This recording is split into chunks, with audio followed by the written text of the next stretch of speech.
Hey, what's going on, everybody? So I decided to repost this. This is a video I posted quite a while back, and it's an issue with a gillnetter that was caught in the back of one of our creeks in the New River. Now, to give some background info on this same individual had already been caught by other fishermen. There's a pretty tight-knit group of people. There's not that many guys out there fishing in the middle of the night, especially when it's really freezing cold outside.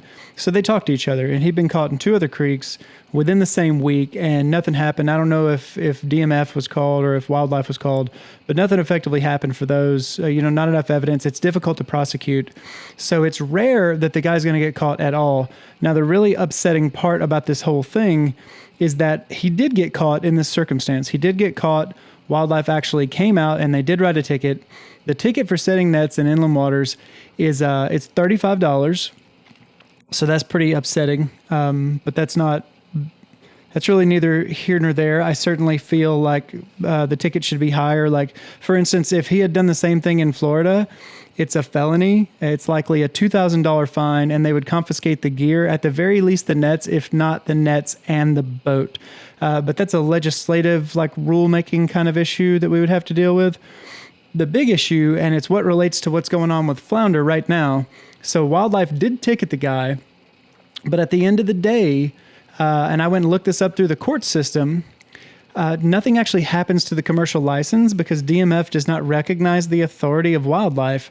So when I pulled this ticket up, just to make absolutely sure that he did get ticketed, I found wildlife offenses ranging all the way back into the 1990s, including setting nets in inland waters. So what we have, because of this jurisdictional issue, is a loophole to net inland waters, which he's very unlikely to get caught again. Even when he did get caught two other times in the same week, nothing actually happened. There's so little enforcement there to do anything about it.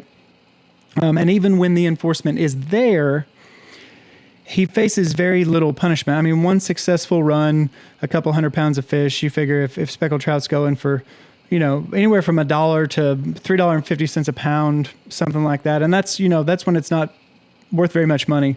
It's going to be profitable for him. It's going to be profitable. It's the cost of doing business.